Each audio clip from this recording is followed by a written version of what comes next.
So I did say that I was not going to speak about this man, but girl, you know me. I can't shut my mouth.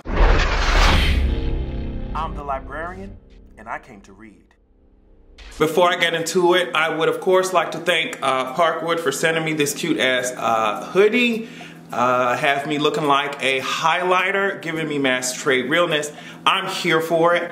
Thank you so much for giving my loud ass mouth some merchandise. I really do appreciate it. But yeah, I wanted to speak really quickly, and I always say really quickly, but it's never gonna end up being really quickly because as I said, I run my mouth. But Logan Paul's ass, like, and every time we talk about him, it just gives him new life. It gives him new meaning. It gives him the attention that he wants, right? I mean, even when people are calling his ass out, he was just like, girl, check out my podcast. So everything for him is an advertisement, is a way to seek attention. It's a way to make sure that eyes are on him. I guess maybe he felt like he was out of place and out of touch, even though that feeling should have come over him, taken over him as soon as he started his YouTube channel. That shit should have been there a long time ago.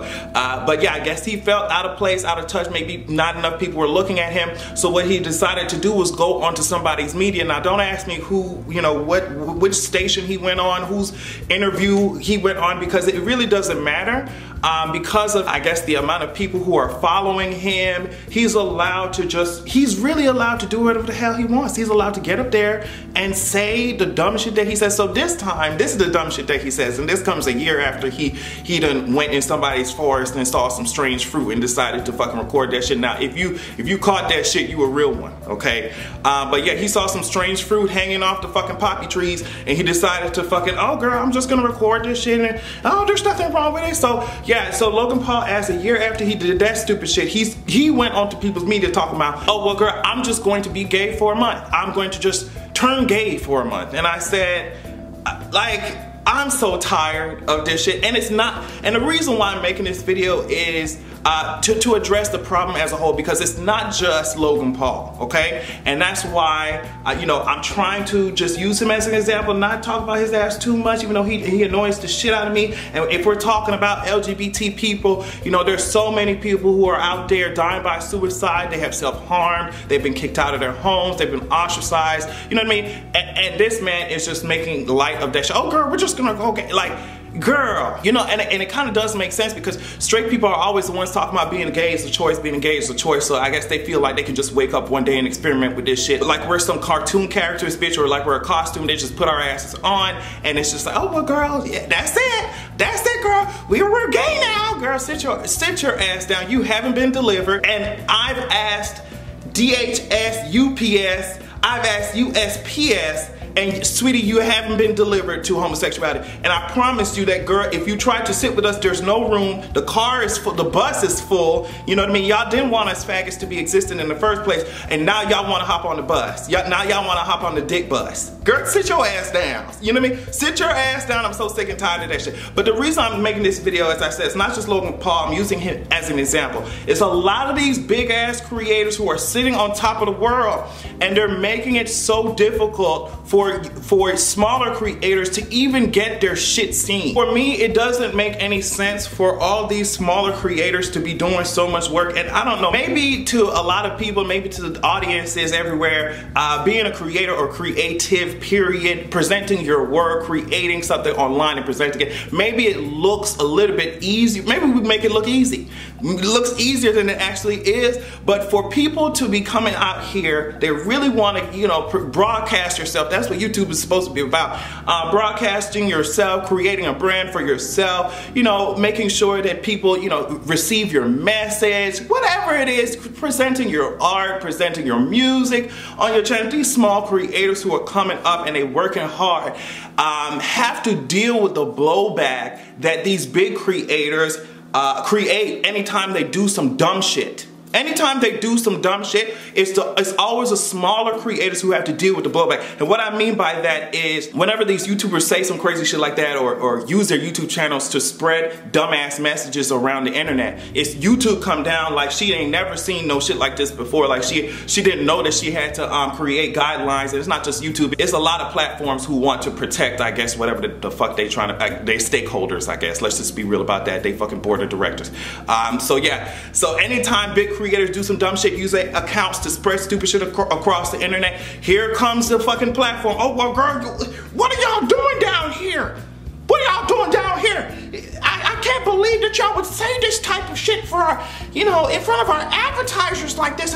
What's going on? So then they fucking create tighter restrictions. Okay, so now the smaller YouTubers or creators are choking out, but the big YouTubers, they're allowed to do whatever the hell they want to because they got all the money, they got all the goddamn clout, and they really ain't hurt for nothing. So they can continue to take their asses and sit on their accounts, shit on it, allow the shit to seep through all of the internet, and they'll be fine. Their money won't be fucked up. And even if these big ass platforms like to pretend like they're punishing these big YouTubers or these big accounts, girl, it's not really happening because a lot of these big accounts bring in the coin. They bring in the money for these platforms. So they're just like, oh yeah, girl, we're gonna punish you, and the punishment look like this.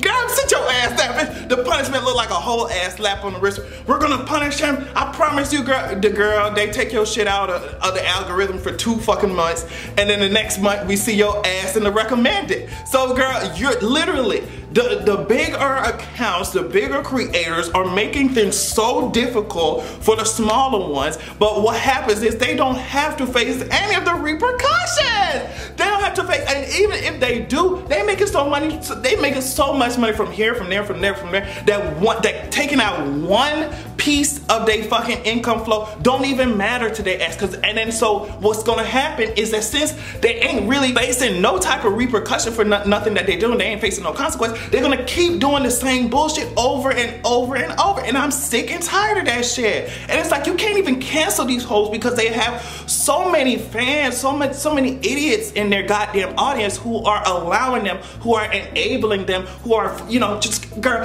yeah, it's okay, girl. Don't worry about what everybody else is saying. You just do you. It's okay, boo. No, girl, sometimes your dumbass faves needs to be held accountable, sweetheart. Sometimes they need to take their ass on to somebody's counseling office. Do they need to seek some type of therapist? I don't know what's going on, but sometimes your faves need to shut the hell up so that these smaller creators, I mean, I'm talking about, I can see all type of small ass creators who are building their brand from the fucking ground up. They holding a consistent ass schedule. They're trying to make sure they have something to give to society or give to the online community. They have something to present. They have art to present. They have music to present. They work to present to the online community. They're working hard to make sure that they build something for themselves. But the people who are at the top who built, I don't know what they did. They built a huge ass Jenga tower because every time they open their goddamn mouths, they remove something from their own career. And it's only a matter of time before this whole just starts. I keep on falling. Ooh, that was good, baby. So it's only a matter of time before that shit that shit falls down, okay? Like the London Bridge. You hear what I'm saying? But when I really sat down and saw that the fact that Logan Paul is still allowed, it's not even only the big ass platforms that are allowing this shit, it's the fans of these idiots who are allowing their asses. Oh girl, it's okay, don't worry, it's okay, we love you. And they're still saying dumb shit. I just hate the fact that they are allowed to keep doing this shit. And even the platforms that claim that they want to protect and they want to make sure that people follow the guidelines, they themselves are also enabling these big ass accounts, because as I said, the money roll. If these big ass accounts disappear, the money disappears as well. But what these idiotic ass platforms, I don't care if it's YouTube, Twitter, I don't care who it is, what these idiots don't understand is that if you build up the accounts, if you make sure that people see the smaller creators, the accounts that are actually doing actual work,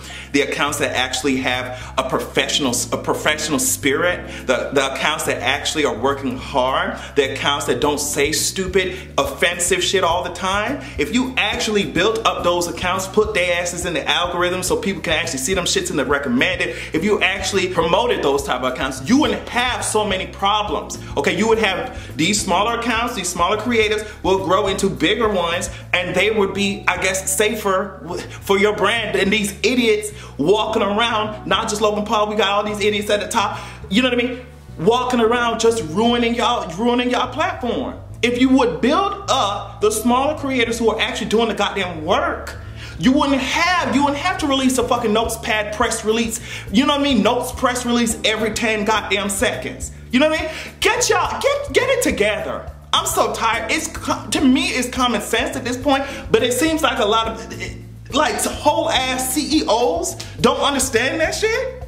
Get it together. Yes, I understand that these big ass accounts making y'all money, but I promise you, it's so much potential in these smaller accounts that y'all are missing out on revenue. Even if it's just for capitalistic sake, y'all are missing out on so much goddamn money by focusing on these idiots who have built up their brands on being offensive and stupid and just displaying how tone deaf they actually are.